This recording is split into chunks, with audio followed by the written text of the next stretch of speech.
I don't think I need to introduce you to Liz, but this is Liz Lerman, and we are very happy to have you. Thank you so much. We have been trying for maybe 3 years. And finally, 2 years ago, we said we're going to do it, so we're so happy to have you. Great. Thank you so much. And I know we don't need an introduction, but Liz has a very extensive career as a choreographer, an author, an educator, and she has won many awards, including the Parker Genius Award, and she's done so many things with so many different types of groups, intergenerational, different community groups. She's been working with veterans recently. So I have to say, I love this cover. I love this photo. It just says so much. So thank you so much for being here. It's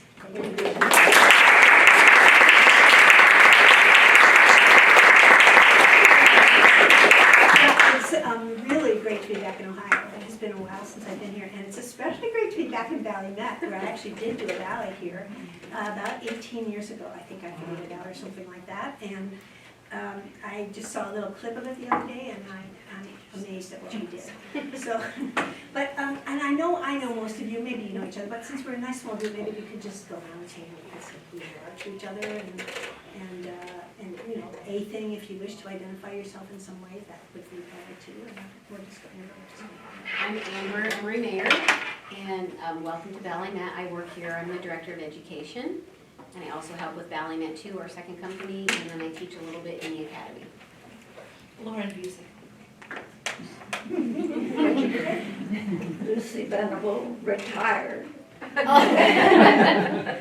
Fallon Baltzell. I teach at Hathaway Brown School, Marlene's old position, and I'm the director of the upper school dance program there, and I also get to teach 6th graders. I'm John Giffen, retired professor at OSU Richmond College. Yes. Busier than ever. Yeah, right. Marlon Lieber, retired dance educator, busier than ever. I'm David Guillaume. I'm the Executive Director of the Dublin Arts Council, and I also teach at Ohio State. I'm Allison Shoemaker. I work with Fallon at Hathaway Brown. I'm actually the early childhood music teacher there. So I'm just here chaperoning and learning this weekend. I'm Odette Bloom, likewise retired, like my two colleagues. Notation was my area. Susan Hadley from Ohio State. I'm Shannon Barner. I'm a member of Ohio Dance Board. I'm Sarah Levitt. I'm a second-year MFA at OSU, and I used to dance for Liz. Alexis Wilson. I'm a former dancer and author and supporter of I'm Sherry Mitchell, and I'm the former executive director of Ballymet, and I've been here about 17 years, so I just missed Liz's time with Ballymet. I'm Asha Whitfield. I'm a third-year BFA at Ohio State. Whoop, whoop. I'm Jane D'Angelo. I'm Megan. I'm a third-year MFA at Ohio State. Nice. Well, I kind of feel funny reading, because I sort of feel like we could just swap stories when I look around the room and I see this here. And but I also, it was such a pleasure ultimately to write a book. It took, you know, I didn't know I was doing it because I actually was doing lots of little writings along the way. And then I'm not sure it actually coincided with my leaving the Dance Exchange, but I saw that completing the book helped me to complete my tenure at the Dance Exchange. And I think there's a real relationship between, just as there was an earlier book I wrote called Teaching Dance to Senior Adults, was also a book that got me done with that in a way, and began, you know, propelled me out into the world beyond the world that I had begun to establish in relationship to the older people. So I think something about writing maybe helps bring things to a little more clarity, or even to a circle and a close. So it was interesting to notice that. And I wasn't even sure in relationship to, you know, who would come, what to read, but I thought maybe I would start with an aspect that I think a lot of this book was meant for young artists. I think, You know how, I don't know, for those of you who make dance, how much you keep an audience with you? I know I keep an audience with me almost all the time. It's contrary to, I know a lot of my colleagues who don't do that, but, and it's a funny audience. I can change the people in the audience. It kind of changes like what happens, you know, inside, what I'm doing. I think I carried young people with me as I was writing this, with this desire that maybe the stories would make them bold, maybe. And one of the things I was thinking about today, sort of as a way to frame it, was this intense feeling I have that our artistic practices are brilliant for what we do with them, but they are also just incredibly useful in the world. And you know, those of you know me, you know I've been saying this for 40 years, 50 years, that we have so much to share, and the world may not know it, they may not treat us well, they can pat us on the head and say thank you very much for showing me that, but I do believe it. And I thought I would start with one of those stories that is very close to home. And just let me find it. This is not organized, and you know, it's not like you can change the sequence, which is a big bother about books. Yeah. It's called Scene at a Bedside. So I was in Milwaukee, where I had grown up, because I was to be the keynote speaker for the Theater Communication Group's annual meeting. I decided to stay with my stepmother, whose own mother, Catherine, was in the last stages of her life. We went to her bedside and spent the last night of her life with her. Somewhere around 2 in the morning, I heard my stepmother announce, "Well, it's over." It was true. Her mother had stopped breathing. We began to cry a little, and then Catherine started to breathe again. "Oh," I said, "she's rehearsing." Maybe she was, maybe we were. I know that my stepmother got an extra hour of life with her mother, as well as a glimpse of what the world would be like without her.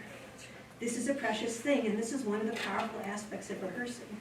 When everyone is committed fully to the project, the room is filled with small and great opportunities for gaining insight into all of our mysteries. And that's an example of that. I mean, we take for granted, don't we, this incredible thing we have called rehearsal. Where, hello, nice to see you. I was trying to sneak in. It's great to see you. I just think it's, I just think that, like, I mean, I joke, I say, you know, if President Bush had rehearsed the war, he would see he didn't have an ending. And, I mean, it's sort of a joke, but sort of not. Of course, the only way that would be true is if he was in a rehearsal room where people told the truth. And that also is not just something to take for granted. How do we set up rehearsals so that, in fact, everybody in the room does tell some kind of truth, and we can get that from them. But when we understand our processes and our principles on the hive, that feels to me really powerful. And when you think about the fact that rehearsals basically promote a public exchange of making mistakes on a regular basis, that's what we realize what a powerful thing we have in that, and what would it mean if we could offer that concept to others, how would they use it? And yeah, I've had some discussions, in particular the military, around, you know, their simulation things that they do, because they're constantly setting up these devices so that you can simulate. And I suppose virtual reality is going to be a form of this, but I think we have something more to offer because of the embodiment and what happens if you fully commit. And that was the other thing I was trying to explain. I was in front of a bunch of arts administrators recently, and I was trying to explain to them that the thing that's interesting about rehearsals is you can't partly commit. Like, you can't be in a rehearsal and sort of commit because people will hurt themselves. Right? So you're actually committing 100% to something that may not work. And then you're figuring out how to deal with that. Is that not profound? To me, it's incredibly profound. And it's just an example of the kinds of things we have that we could, you know, set loose in the world. So I think I'm going to read a couple of things, but I'm going to ask you at some point what you want to hear or what you want to talk about, because you all have things on your minds, I'm sure. And I don't need to hog it all. I think maybe I'll just go to the beginning. It's called Asking Questions as a Way of Life. I've been called to task about what I wrote here from some people, but I say it anyway. Twice when I was growing up, I asked questions so stupid that they brought the class to an absolute standstill. The first time I realized what I had done almost instantly. The second time I was clueless until the laughing started. You would think that after experiences like that, I would never ask another question, because I can remember it distinctly. Can you? Remember the horror of being the embarrassment of But no, it seems that asking dumb questions paved the way for asking better ones. Or maybe at a very early age, I just got over the embarrassment of not knowing. I do want to say something about that embarrassment thing. Probably not here at OSU, but I have been asked in the last couple of years to speak at some of our small, very small colleges, some of them religious institutions, very high-end schools. And when I talk to those students, they have like these general things, assemblies, it's not just the art students. And we talk about making things, and then I talk about the obstacles, and they say, I think one of the biggest obstacles is embarrassment. And I kind of just let that out, and then I just go on, I hear back from those students and from their teachers that that's it. That embarrassment is at the heart of their struggle, which I think is interesting. I don't know what that says, but I throw it in here, it's like a throwaway almost. It's like, no. Maybe back to rehearsals. So I'm going on. This is a quote now. I wonder if this is the only way it has to be. Maybe it's changeable. In fact, it is. You could change it, unquote. That would be my father talking passionately at dinner about almost anything political, but most especially about civil rights. Or it could be my mother whispering about self-knowledge while she drove me to dance lessons. They both had their methods for making me think about my responsibilities and role in the world, as well as about the nature of change. But either way, to make change at all, you first have to notice what is going on around you or inside you. And if you are a child or a young adult, noticing frequently takes the form of complaining. It took me a while to see the connection between that infernal crankiness and the method of inquiry. Who helped me see that was Wendy Perrin. Wendy, she edited Dance Magazine for quite a while. Now she's writing independently. We were at Bennington together for 2 years, and then I left. And she reminded me that I did nothing but complain for the 2 years I was at Bennington. Glad I wasn't a student here. So in the sacred space of the ballet school dressing rooms, with young dancers bemoaning the fat that will forge their fate, crying as they measure the full circumference of their waist with their own 2 hands, I am watching and thinking, isn't there a better way for us to be sharing our precious time before class? Or an even more radical question, is the skinny frame actually so beautiful? And by the way, why are my feet bleeding just so I can stand up on my toes? And whose ideal is that? In the chaos of Hebrew school, with little learning, less nurturing, and confirmation as our only goal, I'm thinking, can't the adults see that we are wasting our time here, and some of us actually might like to speak this language, and do they even care what we think, and why don't they? Or standing at an anti-war demonstration at the Vermont State Capitol in the winter, freezing and wondering, is this really helping anything? The questions trip over each other, they never stop. It took a while to understand that this could be a way of life, a way of making art, a way of making space for others to engage in the conversation, of naming things to encourage dialogue, of reordering ideas, or of making something useful or beautiful, or both. It can be destabilizing to think like this. The constant questioning implies a lack of knowledge, and the ambiguity of so many of the kinds of answers I could come up with didn't always serve as an antidote.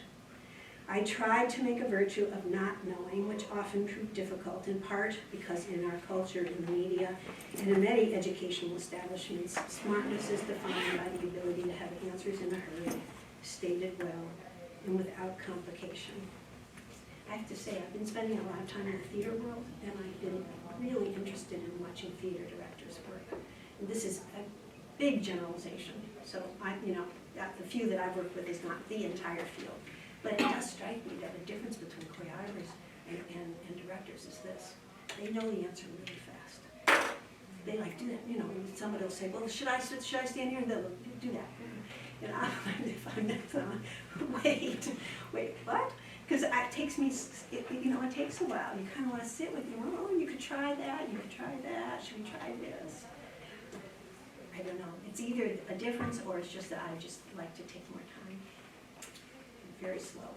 Although people tell me that's not true. I'm looking at Sarah, but I'm very slow. Oddly enough, this not knowing has become a bridge to a good conversation and friendship, not just with artists, but with clergy and scientists too.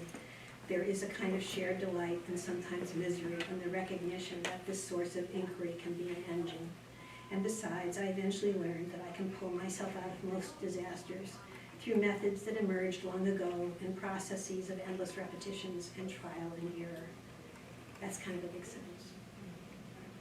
I eventually learned that I can pull myself out of most disasters through methods that emerged long ago in processes of endless repetitions and trial and error. Back to rehearsal. Just, the knowledge that we gain through all that trial and error and all that messing up, and the fact that we keep starting from nothing and then we make these things is like so profound. I can count on various means of discovery so that moments of not knowing are more like guideposts than endings. I'll skip a little bit here. I talk about different kinds of questions that emerge, and then the easygoing relationship between needing to know and then discovering answers based on reading, searching the internet, trying an idea in rehearsal, gaining insight through dialogue makes for a lively intersection of mind and body. I know I'm not alone in this. I think it must be one of the things that we put at the center of our work, the center of what we hope we're teaching our young people. I know my incessant restlessness started young, but I think some critical junctures along the way helped to guide it. Thankfully, I found respite in choreography, and partnering with others with similar questions, and with a group of people who were willing to help figure out what was interesting in all of us, and that would be the company. I think it was my mother's death that forced the questioning to become a way of making art, because I really did wonder why she had to die so young and why she had to have that ignorant rabbi she had never met come into the hospital room and do all the wrong things, and how I had the courage to give her the daily morphine shot and walk her to the bathroom and back in the middle of those last nights, and where my own strength came from, and so the questions flowed. I think it was the dogma of the contemporary art world that made asking questions the stance of a gentle rebel. We could come back to that if you wish. People in this room, I don't know how you feel about that, but there was a certain pushing back against the art world that has fueled a certain amount of how I've worked, even though I like returning home. I think the act of putting old people on stage constituted a series of questions all on its own. Did they really belong up there? Would the audience look at them? I remember one woman who was half blind and couldn't see her or hear her cues, and I watched in awe her teetering along what seemed a very interesting little dance. I called it art, but I wondered if others did. I think it was the political work that forced the questioning to become a way of making art, because to tell the whole story from my perspective was just plain too simplistic, too narrow, too yesterday. So, anyway, that's the opening of the book, about asking questions. Does that strike a chord for many of you in the room, probably? How it works. Anybody want to say anything? Give you a chance to respond. Yeah.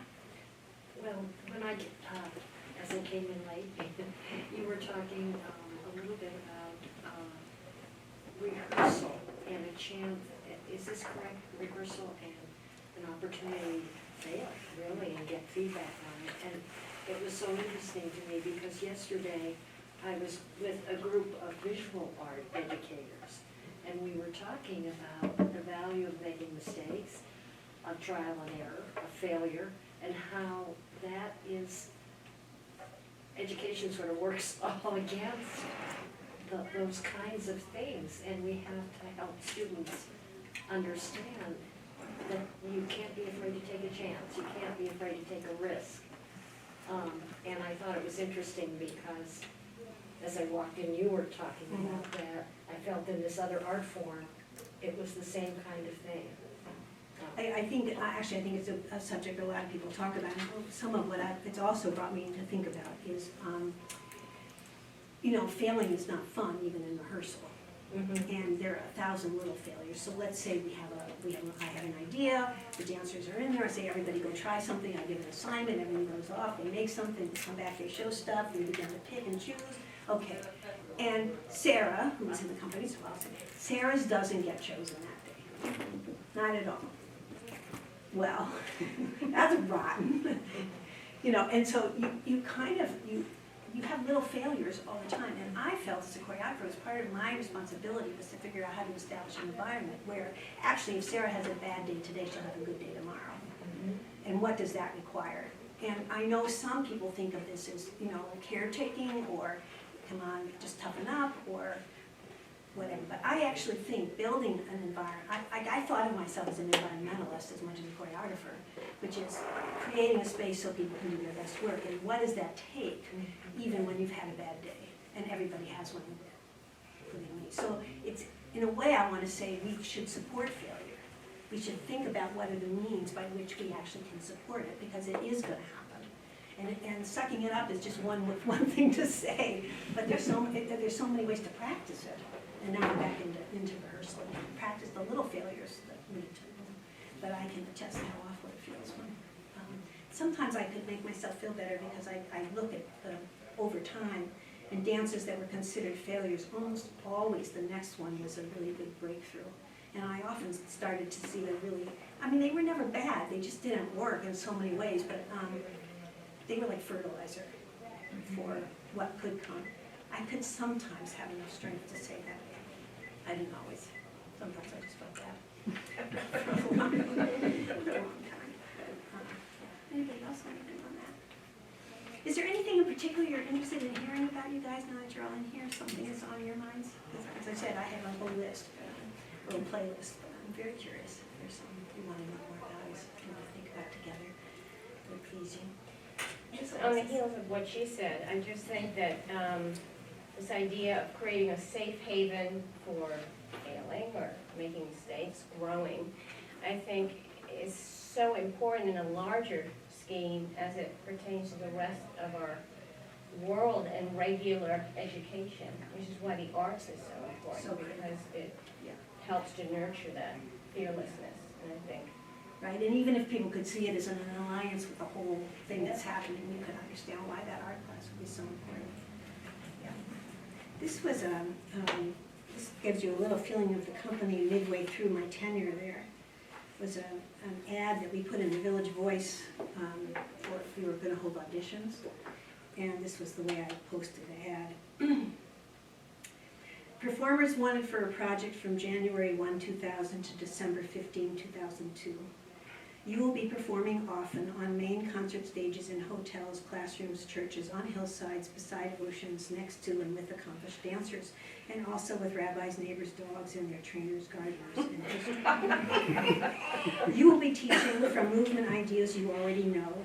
You will be thrown into situations that require new concepts, new vocabulary, new relationships. You will be asked lots of questions. You will be asking more questions. You might often be bewildered. You will be doing a lot of planning for yourself and for the multitude of collaborations which will unfold. Often you will throw out the plans but not the thinking. You will work very hard. You will have a living wage. You will have health insurance. That was really important to me. We stopped having New York seasons when I realized I could pay health insurance. That was the trade-off. If it's important for you to have a time to make a dance of your own, in your own manner, in your own voice, it will be produced along with that of your colleagues. You will be challenged to develop movement, share it, watch it change, lose control, gain control, be acknowledged for your efforts. You will train your body in both familiar and unorthodox ways. You will help train other bodies. You will help structure the formal and informal means by which this daily miracle happens. You will get to engage in stories that matter to strangers, to yourself, to the people you dance and travel with. Sometimes you will hate all of this interaction and yearn for a refuge alone. The studios are yours. You will get to help build and rebuild and build again a 23-year-old dance organization that is always in transition. You will speak your mind. You will be delighted by your condition and exasperated by the responsibility. Real work, real reward. That was the ad. And I think it's interesting because I think it speaks to where we are now. Does it sound very contemporary? Yeah. Mm-hmm. Even though, as I said, it was written a while ago, I think so. And I think that project, so that was the Hallelujah Project, in which we went into 15 communities. We carried repertory with us. This is the thing that I know it's part of that idea about the whole horizontal, that it's not here's the concert, and here's the community, and here's the community, here's the concert of this. I mean, that's sort of the basic schematic idea of it. But we had repertory rebuilt just for the company that traveled around during all of that, so you could see like formal dancing, whatever that meant. But then we asked this question, what are you in praise of? And we went into these 15 communities, and they were really, really, really different. So little tiny Deer Isle, Maine, where the show was in the elementary school that had just opened. We packed the auditorium with 400 people, which would have been the equivalent of 2 million people in New York. I mean, for the island, 400 people was like massive. And we also were in Los Angeles, you know, the major museum, and we were, you know, so the kind of, we were Jacob's Pillow. I thought one of the best pieces. We made for Jacob's Pillow a piece called In Praise of Fertile Fields. We went, we worked with the local gardeners. Have any of you been to Jacob's Pillow? You know how absolutely beautiful it is up there. So we worked with the local gardeners, but we also, because we were talking about the pillow, sort of a garden for dance, and we found the diary of the first cook. And so we used her diary as kind of the narration between the sections. And she had some very interesting things to say about Ted, Sean, as well as about the earth, because of the food that they grew. And then we found this utterly amazing piece of, it was a Ted Sean, We Are Climbing Jacob's Ladder, that song. It's his choreography to it, but it's not video, it's description. So it says, we are climbing, and then under that it says, take your arms and go one up after the other. So like there's a description of what to do. So all the dancers took the descriptions, and they followed it exactly, but in their own way. Because you know, going 2 arms, one like that could be a million things besides this. And then we did his text, and they did that movement, and I actually think it's one of the most, just totally beautiful, with a new version of the song. So, but Hallelujah was and this group that came together for that pretty much stayed together for that very long and exhausting project. And I would say it was kind of the end of big community projects for me. After that. Well, it was so, it was clear to me that, I mean, it was incredible what happened in communities where we went. Up in Burlington, Vermont, the Flynn, we were in Vermont when the civil union had just come into being. We found a group of old women who lived in a town nearby, St. Albans, and they had been playing cards every Monday night for 40 years. Wow. They only missed twice, and it wasn't on the day one of their husbands died. They wanted me to know. They gave me a card that night. Yeah. They had worked it out where to put the body. They were really great. So we made a piece called Inconstancy in the Midst of Change. And they were on stage playing cards, and we did all this stuff about all the change happening in the state, which included they had a bunch of immigrants coming, and there was actually the church was keeping a bunch of refugees in the basement to protect them from having to go back, and then there was the civil union, so we did a section where everybody who wanted to dance with their partner could come out, and we used the Song of Songs from the Bible as kind of the background. And these ladies just played cards for them. What was fantastic was, first of all, I mean, you know the numbers. If the more you put people on stage who are neighbors to other people, you know who's going to come see them. Mm-hmm. So we had, you know, packed 2,000 people in that, packed house to see this. And a lot of people knew the ladies, and they knew that they actually didn't agree, all of them, with civil unions, but something about seeing them up there and the dance happening, and then one of the men asked his partner to marry him. He came and sat with the ladies, and he actually, the stuff you can do in community projects that are just wildly avant-garde. I mean, wildly. It's just so crazy out there. It was really profound. So stuff like that, which I just love. But in general, when we finished that project, I felt like I had a problem around this. People would come to want to be in this work, and the more they did it, the more they would want to rehearse, but nobody would want to rehearse enough. And nobody could afford to have us rehearse enough. Mm-hmm. So the part of me that just wanted things to be better, and it's not a question of professional, non-professional. It's not like the non-professionals couldn't be good. It wasn't that. It's just time. Just time. And that's why the next set of projects starts to be the science work and all the community part, which is with the scientists is done with video. And then you see the move to the multimedia, and you see the move to people being present on stage with us through video, because I could control it more. I think that's just an interesting thing in my own sort of evolution as an artist and what I could contend with. Yeah, so, anybody, any thoughts, responses? Yes? Practical question, how was that funded, that last big community? Hallelujah. You know, it's interesting to think about that. We are, and I still work this way. I work so much through partnerships that I can't stand it when people won't partner. So, like, I have some ideas right now. Like, it just makes me crazy that I can't get our organizations to share the costs. And we'll come and do it in your community with everybody's pitching in. So in Hallelujah, some of those communities we've been to before, we held on to our relationships, we sustained them over time. So you might see 3 or 4 institutions helping to pay. We did some serious fundraising. I'm trying to remember if this is the period when, I don't think the Wallace Foundation was done with funding this kind of stuff. Oh, actually, that's not true. The Burlington project was paid by Wallace. So that's why we could go for 4 years back and forth. But we only went 3 days on each visit. So we were there over a period of 4 years, but it was intense. And that was all Wallace money, which they stopped after that. There has been a bunch of discussion about this, that there was this period when companies could come and we would do, you know, the whole, you might have 6 or 8 of us, all of us doing 2 or 3 things a day. You can do a lot. Now, you know, maybe people can afford 2 people to come. So, yeah, mostly it was through partnership.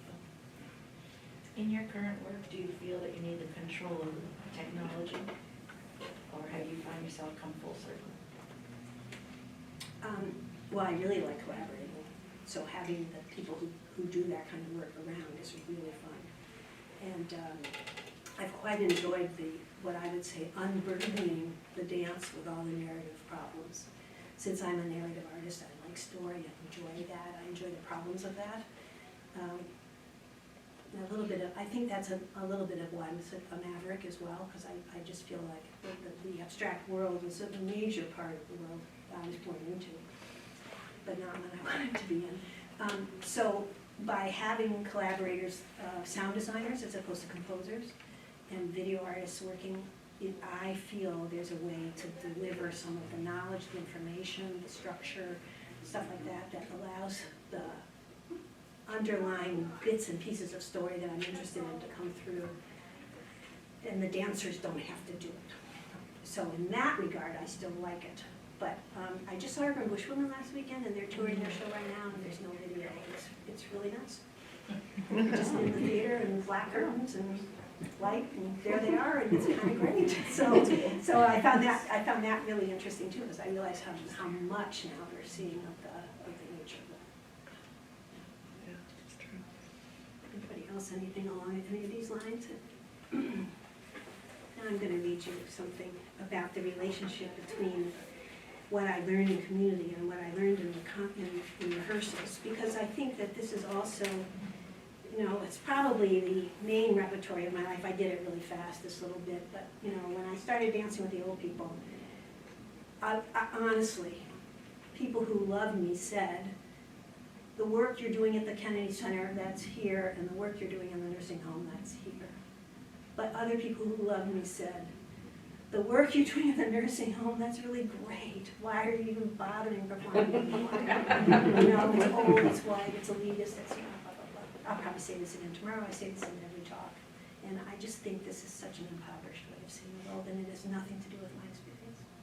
My experience was that it's this, and sometimes it's a circle and they're next door to each other, and sometimes I want to make work that has nothing to do with anything other than the dancers who are right in front of me, and sometimes I want to respond to something, you know, you see the need, like right now, you could think about 1 million projects we should be doing with our police departments. I mean, the need is huge, and probably embodied projects would be a really good way to work. And we have knowledge, we have skills, we should build the relationships to make something like that happen, and that would be very interesting, right? And so as a person in the world, that's the way, for me, that's the way to think. But at times, I really felt in the beginning, especially, but later too, felt a certain dismissal around this interest of mine on both sides. I mean, if I went down and spent time with the community-based practitioners, there's a lot of noses in the air there too about performance work. So anyway, this is an example of when the things came together for me in a way that I think is kind of thrilling. It's called Being Another, one kind of technique. The other people I had in mind writing this were people who maybe don't know dance very well, so you see me attempting to address definitions in a really simplistic way because I didn't know how much people would want, so you'll hear that in this. Getting the physicality right is a delightful challenge, a kind of devotional for professional dancers. People who use their bodies as both research and outcome know that nuance matters, and that with effort, the tiniest change can make a difference in how movement feels, looks, and is to the dancer, the audience, and to the choreographer. Consequently, we build all kinds of technical systems to give ourselves the physical range that might be demanded and the perceptual capacity to manifest what is being asked by the choreographer, teacher, or by the movement itself. It's a very complicated set of tasks, and dancers are amazing in their abilities to merge the mental and the physical with such immediate results.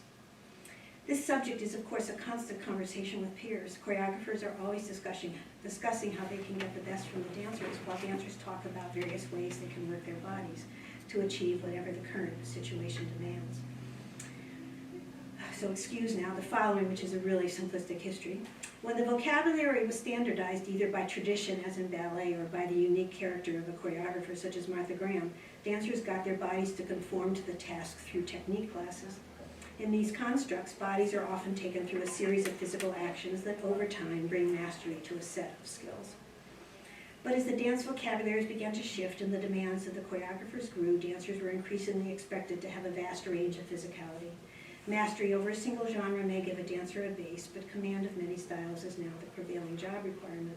At the Dance Exchange, the situation has been exacerbated by the intergenerational nature of the company and by the diverse physical and cultural backgrounds of the dancers, because I really sought that out. I really liked having a difference in the room. It was important to me. I loved what people brought. I loved what it did to the choreography. The challenge to find a way to at once train a group of individuals who design and perform movement that celebrates uniqueness, to cultivate common ground and even common practice, and to build technique to meet the needs for any given piece. That was the challenge. And even Sarah, by the time you got there, I mean, I don't even think we were really doing company class anymore. I think we had like body time. Yeah. And people could sort of take care of themselves, because the problem had become, was just, everyone was just so distinct. I'm fond of saying that the more one dancer is her own self, the more another dancer can be his own self. Once that's understood, all this awareness of self can be more easily partnered with the search for common beauty of moving and synchronization with shared vocabulary. But training? How? Oddly enough, I began to find solutions while teaching in a nursing home. Although one might imagine that conventional dance technique has only a small role to play in these settings, it turns out that initiating certain movement practices with the frail and the old aided my ongoing investigation of broad training issues for professional dancers. It's a worthy challenge to try to embody exactly the way someone else does a movement. We step out of our patterns of both doing and perceiving when we succeed. This exactitude is taken for granted when training is a conventional technique. The opportunity to hone this precision is one very big reason we go to class. A dancer succeeds in part by mastering a series of techniques that have been acquired over time. In the nursing home, the first piece of the puzzle was a focus on spontaneous movement, the kind of gesture that is very particular to a person's story. We usually found this by conducting a substantial part of the class in a storytelling framework that would lead eventually to making a dance. The trick was to get the residents to realize that questions were being asked and that they had a right to answer them. This is because this really did grow out of nursing homes, which is not the same as senior centers and any number of ways that people. Nursing homes are, I mean, really, you can be in a circle of people in a nursing home for an hour and you might get, like this much happening from some of the people there. And some of it's age, dementia, some of it's, especially in the poor ones, it's just easier to keep them in the chairs and move them around than it is to actually make something happen. That's why, I completely believe that there is a tsunami ahead of us with aging, and that if dancers, you should be training people for jobs, part-time jobs, and that will pay for overtime. I really think. Especially because all the studies are going to show that movement keeps dementia away. But we can get into that another discussion. I really think the tsunami, the demographics are here. They're upon us, so it's just. But the trick was to get the residents to realize that questions were being asked and that they had a right to answer them. Yeah, I couldn't believe it when we were working in the city home in Washington D.C., the public home. And honestly, the residents were just terrified, and it took a long time just to get them to understand it was okay, they could talk to us and answer the questions. Later, we worked to make sure that the questions were the ones that they liked answering, that they enjoyed. And that's part of that whole evolution of collaborative art making. That again, I learned in those settings because you couldn't get very far if they didn't want to participate. On a trip to Maine, I asked what jobs people had in their youth. After a lot of support from the other residents, one very elderly woman said that she had worked in the mill, and then she resolutely defied our attempts to get her to say or do anything more. Eventually, one of her friends said, "Oh, just show her how you sewed." And instantly her hands were dancing in the air, shaping a kind of paper-thin, silvery filigree, as she did a variation of, I think, threading her machine. She wasn't showing me, she was doing it. I gasped at the beauty, but when I tried to do it, I realized I didn't have the physical capacity to find the essence of her movement. I just didn't have the training, really. When I pretended to hold the thread, she had her thumb and her first finger in some unusual connection. Where I made circles in the air that were generalized from my years of training, her hands made shapes I had never seen. I realized I needed a different way to see, and that by both using and selectively discarding the technique I had gained from years of training, I might eventually be able to perform her movement phrase. It wasn't physically demanding in a typically virtuosic sense, but I could tell it would require just as much from me as the most demanding concert dance variation if I wanted to do justice to her dance, maintain its originality so that it was interesting to others. And that's where it makes a difference that it's artists working in community and not social workers. Because actually, in that sense, you see the innate respect that I have for her artistry and my commitment, my 100% commitment, to see if I couldn't find a way to bring that to life for others so that they could see it too, because it was so shocking. The nature of this challenge became clear to me as I worked with these ideas in rehearsal with a professional company. We generate movement material from a series of tasks that I set out as the choreographer, although sometimes these tasks are amended by the dancers. The material that is made is then shared through another series of tasks, then shared again, and then edited in all kinds of ways. Almost inevitably, the original maker of a phrase will teach some or all of it to someone else in the company. It's like we would iterate things so far that we'd have to go back to the original and say, okay, who made that? And what was that? Right. Like that. This is the moment when the very nuanced and extreme distinctions come to the fore. How dancers embody each other becomes a game of clever perception, physical dexterity, and movement memory that brings pleasure and excitement when done successfully, and enormous frustration when the key to the puzzle is difficult to discover. I remember one very long afternoon when the whole group tackled the phrase made initially by Ted Johnson. Ted is beautifully trained in several forms of dance, and his tall frame and natural ability make being him difficult, by which I mean learning his material is a significant challenge for the others. Ted is so self-aware that he takes great pleasure in noticing the smallest detail in order to make things clear in the body as well in the mind. As I watched the group work, I realized that this task functioned as a technique class, both in that the dancers were enlarging their physical capacities and in that there was a concrete method to embodying his phrase. Maybe this is obvious to people in the room, but maybe not. So it's a technique class. It's like a technique class, right? And because we're engaging in these techniques, trying to figure out how to be Ted, but then it's requiring everything of us that such a class demands. Ted's phrase was eventually used in Ferocious Beauty Genome, as his exit and that of Cassie Metter. No matter how many, Cassie went to school here in Cincinnati, some of you may know her, beautiful dancer. No matter how many times I've watched the dance, I always find this particular moment quite beautiful as they find their synchronicity, and I see how Cassie has subsumed herself in another's musicality and physical energy.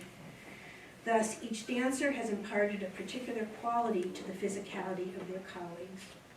Being Sarah Levitt makes the dancers find the swiftest and often the riskiest way to the ground.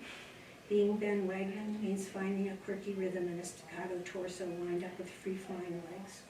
Being Matt Mahaney means finding a relationship to the earth that comes from his wrestling years in high school, but that matured through his long walks in the woods. When the others find it, they are changed. Being B. Wattenberg means finding an odd timing between the gesture of the hand and the nature of where to focus. Being Jeffrey Gunshall means expanding the chest just before the arms open wide into some way of rearranging the fingers in the hands, and suddenly nothing looks exactly like you expect. And although everyone has tried to be Martha Whitman over the years, we still have not quite found her musicality in the way her weight shifts onto a beautiful foot that makes just walking so achingly lovely and strange.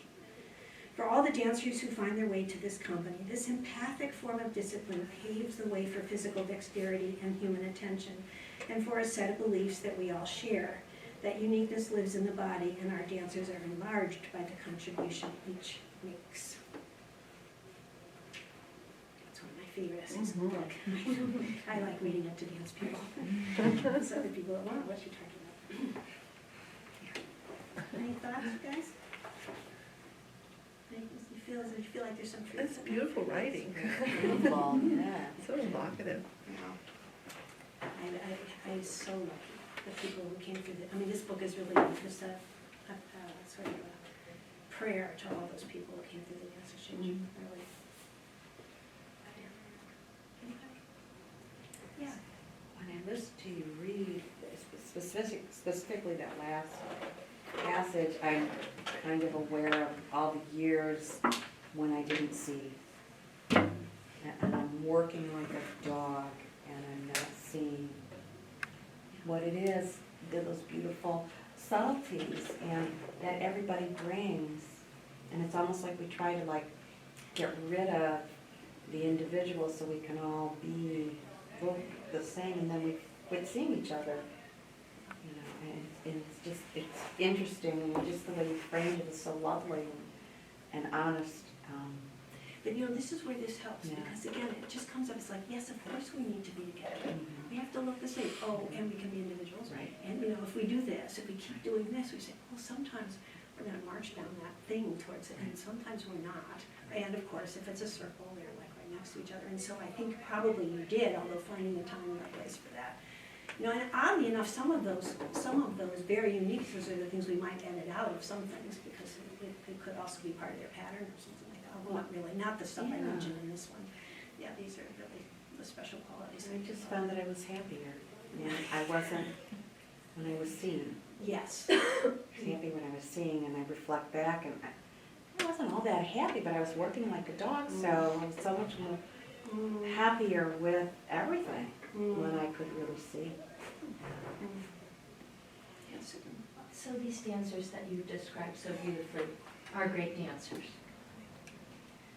How did they get there? Would you have advice about the 18-year-old who comes out of perhaps a studio competition training, and the path from that to the Sarah Levitt or the number of people that you have described? Well, one thing for myself I'll say is that I hired to my weaknesses. So, for example, there's a person named Keith Thompson who I work closely with. Keith, maybe you know Keith. He danced with Trisha, and he's just incredible. But he's an amazing teacher. I don't understand how he does it, but people are better when they work with him, no matter how they start. So I'm trying to figure out what he's doing, because I'm working on a toolbox right now, and maybe I'll read you a little bit about that. I'm trying, because I think they're processes that we know, and we don't share them. I mean, we don't put them in, like your question is making me think about, how does he really do that? So one thing is I try to find the right people to pair them with. I think it's fine to put people through their technique classes. Like, I need people to be able to do certain things, and there's certain kinds of techniques that let that happen. But I also believe, and this may sound counterintuitive in a way, 1 hour a week, and actually, when I was at Ballinet, this is one of the things that I got them to understand is 1 hour a week in a nursing home, 1 hour a week in a veterans center, 1 hour a week somewhere where you aren't the mere student trying desperately to get yourself somewhere, but you actually have some knowledge, and you watch this person blasting in front of you. There's something about how that feeds your connective tissue, maybe in a way, and helps you, I think, go back into the studio renewed to try again. So that's one thing. I don't know what to do about, you know what the competition thing is. I know an issue for all the public schools, because I know public universities, because I know you get many, many competition kids in the door. I've actually spent some time, I wasn't successful at this, I actually spent some time with, what's the magazine that serves the competition, is it Dance Spirit? Dance Spirit. Yeah, I was talking to them about what it would be like if we could get the kids to get their community service credit through their dancing. And if we could think about a series of columns that would help them see how they could, so we could start this process earlier, like in high school, the beginning to get, past that. But I don't know, Susan, what do you think? I think it's an issue that we're all struggling with. You guys at Ballinet are probably struggling with it too, though, with kids. I'm not sure. It's interesting with the second company this year. This is our first year that we've had them. And they're young people. They're 18, 20 years old. And they've all come from different places. And they all have the basic tools of the trade. They know what they need to do. And getting them in the studio and working with Edward, when you're talking about embodying style, it throws them completely off balance, trying to figure that all out, and how he moves and what he's looking for in a dancer. And we, at the end of the year, we have to make some hard choices about who's going to move on and who's not. And one of them communicated that he just felt like he didn't have enough time to understand deeply of how to move like he was being asked to move, like to really get it. He said, a year is not enough time for me. I need more time. So I guess what I'm seeing more in the field, in particular, especially working with a contemporary ballet choreographer, is that embodiment piece is there, but it's not spoken about. It's not addressed. And I don't really know, I think I know why in some cases, and other reasons I don't. And that just causes me to question about, well, how do we do what we do? To make this easier, but at the same time, we're, in our case, constricted by time. Yeah. You have a year, you don't even have a year, you have 9 months. You have 9 months. So what do you do with that? I know for myself, when I came back to dancing and left it for a while, and I was 20, maybe 22, I know I spent 6 hours a day in the studio. I did, for a period of a year, just to discover that, and it was all pure physicality. This was pre any of the stuff I figured out. But also, there's a hunger, and I just feel there's something about where is the inner hunger. I was trying to make a distinction the other day with some young people, the difference between ambition and competition. I was saying that ambition is internal, and like it's a really important engine. Like, I'm really ambitious. You need it to get up in the morning, and that there's like that sense of just personal drive. And then there's competition, which is an external force that can help you. I can compete with the person next to me to see if I can, in whatever measurable ways I might want to do that, but it's not very satisfying. It doesn't last long, and it may make you do the wrong things. And so maybe finding a way to nourish the ambition part, and why do you want to do this, and what is this thing that matters to you in here? But, how can I help you, take the time, because of course in some cases they need to do less, not more.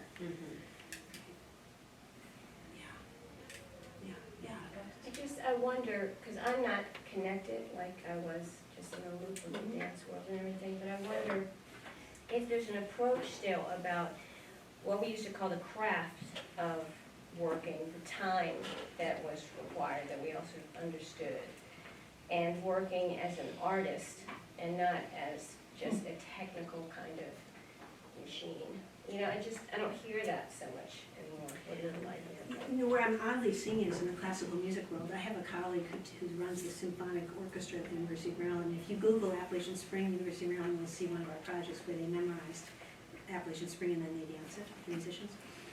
And it's really interesting to see what they were able to do when they started moving. And this, instead of doing another project this semester, we decided to teach improvisation and how to score for 21 classical musicians. And it gets at what you're talking about, because these kids are completely craft-centered. I mean, they have spent their entire life just getting to do it right. Just that. And so suddenly to be in a class where actually you can't make a mistake. I mean, they at first it's like they don't even know how to. Just walking across the stage, saying, this is who you are, this is where you're going, do it. It's like, what? Yeah. So for some it's that, and for others it's actually they really need a lot of better training. Just better training. I think we're going back to the idea of growing an individual within a collection of people, or a collection of experiences, and that complexity and nuance of becoming people. And if we're spending all that time in a studio situation, we're not gonna get that other piece you're talking about. And so maybe it's a one-on-one exchange, maybe it's a two-on-one exchange, maybe it's a, depending on the situation, an individual exchange of real life experiences outside of the realm and then coming back into the realm to get that moment you said about this woman who has this incredible pattern of delicacy that you couldn't even master because you couldn't even understand where it was coming from. Well, I know that it will nourish the hunger part. I know that if people see that they can make a difference, it feeds your sometimes I would talk about the community practice as the antidote to my narcissism. Because I think it just goes with the territory. And if we're gonna train what we do, that narcissism is part of it, but it does not the only definition of me. And I would sit with other things. I'll think more and more questions, Susan. I don't have the answer for that. Maybe having a choreograph more would be good too. Maybe being each other would be good. Pairing them up with people and having them try to become like that person. I thought maybe if you wouldn't mind, I would read you something that hasn't been published. Can I do that now? I have, and partly it's just fun story about how things happen. I spent some time, I've spent quite a bit of time in the UK. A woman named Emma Gladstone, who now runs London Dance Umbrella, for a long time was the second at Sadler's Wells.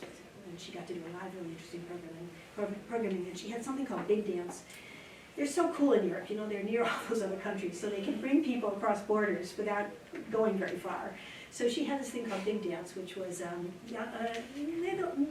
middle-aged choreographers coming together for a week, and she had me come a couple of times to work with them on the critical response process, which is this feedback system I had developed, because it just helps communication.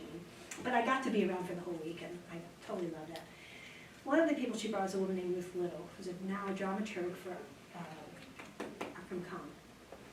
So she came out of the theater world. She was the literary manager of the Royal Court. And then she's the person who's part of the whole huge environmental art movement that's going on. And started in the UK and has come here, taking artists on boats with fisher people way up north into the North Sea. And some just amazing things that have come out of that. The outcome for Ruth from the environmental work was that she got interested in the scientific process. And she's given, I've now heard her lecture like 3 times, a lecture to choreographers and directors about how we should be using nature and biological processes as structures for our work. That it's inherent in nature, or these patterns, and that we could draw on them for structure, which I just love. And I think the reason Ruth and I stayed connected is because I was doing all this science work. I say all that just because it's interesting to me, if you meet thousands of people, what relationships do you sustain and why over time? So Ruth and I stay in touch as much as we can, and Emma asked her to run a journal for the London Dance Umbrella, which is going to come out in July for the first one. And Ruth is the editor. And Ruth decided she would do the first issue on fall. And then she asked me if I would write about fall, which I hadn't thought about too much. So what I wrote is a prologue and epilogue and a few stories, and I don't think there's time to do all of it, but maybe I'll do a few, give you a few for this. And I asked Ruth if I could read it since it's unpublished, and they're going to publish it first, and she said yes. This is the prologue. My father was dying, I knew it. I had been home, meaning to his house in the Midwest several times during the months leading to the end. Now I really was home, meaning my house on the East Coast. And then the phone rang, and it was my stepmother, and my father was dead. I knew this was coming, I knew, and still, the way I fell to the floor was the longest fall in my history, and also the fastest, and the equivalent of a collapse of the biggest mountain, or perhaps more, like the sleepy flight of a tiny feather working its way with the help of gravity to its own end. 1. The woman who was to become the dean of the Harvard Law School was on the phone asking me to make a dance in honor of the 60th anniversary of the Nuremberg trials. People involved in the legal world of human rights were all going to come to Harvard, and she wanted them to realize that all of their work was actually about bodies. She had made this brilliant observation that even though they confronted the impossibly bloody evidence of genocide upon genocide, they had forgotten the physicality of it. I hesitated, wondering if there really was a limit to art, and then with her help agreed to take on the project that had a very short deadline, which is an odd choice of words here, since the conference would be in a few short months. We did a vast amount of research quickly, and I found myself particularly moved by the journalists turned authors who found that they could not contain their humanity within the constraints of the neutrality of their reporting. This would actually be a whole extra thing. It's really interesting to watch the journalists these days, because they are expected to be neutral and they can't. And if you, in this case, the best books I read were by journalists who had given up journalism because they couldn't stay neutral in relationship to the subject. The books that they wrote were passionate and vivid storytelling filled with moral indignation. One, Samantha Power's America in the Age of Genocide, begins with an accounting of what she calls upstanders. These are individuals who passionately and without embarrassment or shame took on the power structure that sustained such warfare, and she calls them upstanders as opposed to bystanders because they dared to do that. We took one of them into our dance. His name was Raphael Lemkin, and among other things, he coined the term genocide, went before Congress every single day trying to get them to understand and comprehend what was happening every day in the world. He died a pauper, this within the 20th century, this within my own lifetime. But I couldn't figure out what his movement was. We tried, and then one day I asked the amazing dancer Matt Mahaney, I mentioned him earlier, to try getting up, just to try getting up. Matt was a former wrestler and had the most unusual relationship to the earth of any performer I have worked with. He was uncanny in his ability to move to the floor and back up again. I thought the idea was to keep rising, but then we found out he had to keep falling. Of course, there was no way to get up without being down first, and so Matt began to fall and fall and fall. He crashed, he careened, he smashed, he flattened, he spun, he dropped, he leapt, he landed full on the ground. At each of our performances, Matt's falling was the riveting center of the piece. It was noisy and disturbing. We were bystanders to his persistence, to his relentless belief that we could end the killings.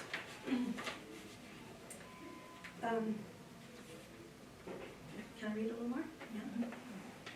I'd like to try to do two, I'm not sure I can.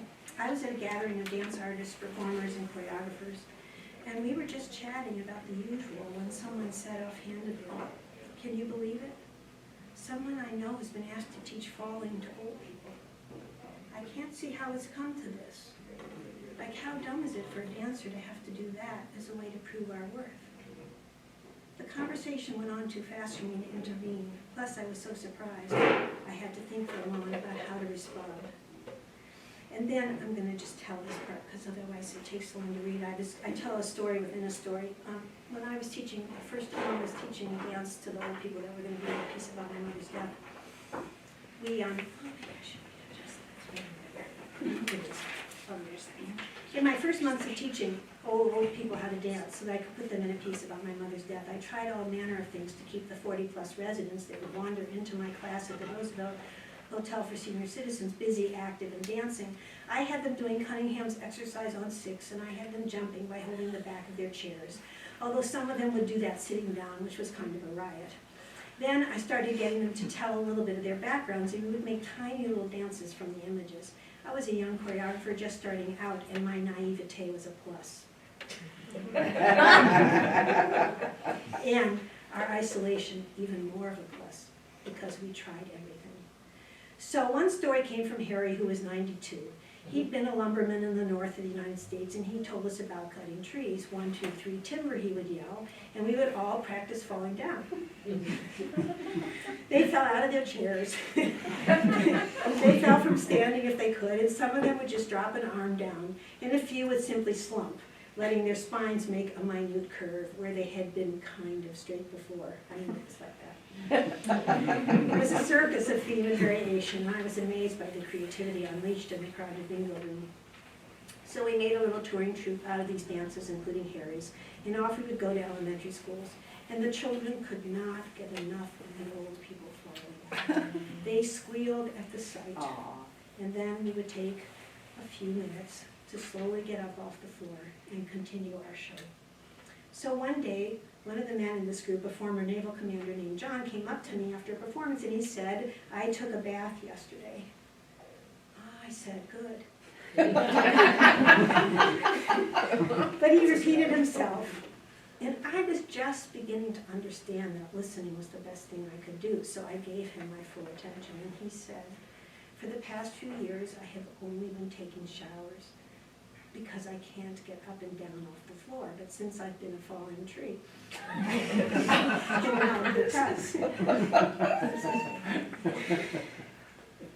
I've always said that the problem with that interpretive dance thing, pretend to be a tree, the problem's not with the tree. The problem is with pretending. John was not pretending to be a tree. He was the tree, and he could fall and fall and fall, even at 85. Too proud to go to therapy, John would not have gotten to experience the joy of a warm water bath had he not become a dancer. And being a tree in his friend's story was ritual at its best. So back to the professional dancer who is humiliated by having to be useful. Here's the thing. What makes it interesting to teach young professionals how to fall? Why is that worthy? And teaching a few old people how to fall so they don't kill themselves. And that seems to be a noble use of our knowledge. Plus, the variations are incredible to see. And the bodies dropping to the floor are so interesting in their odd approach to the ground that is rising up to meet them. Perhaps it's a little stark, perhaps I'm being a little unfair to the young one, but it is interesting to ponder, is it not? One last, and then we'll be done. Okay. Now that I'm older, really, and you don't have to tell me otherwise, I'm 7 years older than my mother when she died, and I'm well past the year where I would have been welcomed into my own troupe that was called the Dancers of Third. You know, the one we kept for old people. Until we realized how patronizing that was and just combined all the dancers and said, if you hired one of us, you got all of us. Now that I'm older, I fear falling just a bit. I didn't used to. I was a crazy toddler, climbing up 2-story tall slides, jumping out of trees, and generally spinning like crazy until I did fall down laughing. That's one reason I got to dance, because I was dancing already, and my parents were happy to send me to someone who might organize this physical madwoman child. But in the past year, I've fallen twice while out in public. Once the dog and I had a different idea of which direction to go, and I tripped on her leash, and she went after a smaller creature that was barking. I ended up with a sprained knee and a gashed hand and about a month of recovery. The other time, more recently, I just tripped on a broken sidewalk in Harvard Square. I got up, marched indignantly into the nearest store, the one right by the broken cement, and about 5 young hip guys looked at me in surprise, and before they could speak, I said in a very loud voice, "You need to get that sidewalk fixed." And one of them said, baffled by my outburst, "It's not my problem, it's the city of Cambridge." That's the first time I felt like an old lady. Wow, they probably think I'm a crank. They're gonna laugh when I slip out of here. But I haven't liked falling much since then. I can feel my body want to. It remembers how to. I know the feeling of a lazy, slinky slide to the ground, and the kind where you could just drop instinctively to the floor, knowing how to catch the correct side of the body to be both risky and safe. I can bring to mind the palpable sense of the freedom of moving across any landscape, and the shoe wouldn't matter, barefoot or shod, running or rolling. The world in its ground was mine. This is the epilogue. Whenever I'm standing in the grocery line or waiting for my flight at the airport or watching the pot boil, I practice standing on one leg. Do you guys do that? I have a good side and a weaker side, which kind of shocks me because it's so shaky. I don't know when I started having a weak left side. It reminds me of myself some 35 years ago, trying to get all the old people I used to teach to keep their balance. I couldn't figure out why it was so difficult. I tried everything. Flatten your toes, rock back and forth to discover your whole foot, imagine the connection to the floor, or even you have roots, use them. I would cajole, or we'd do foot massages and try again, and then we partnered and hung on to each other, and they still toppled over. Now I can see it will soon be my turn, falling and getting up, falling and getting up, and then just one day I'll just fall.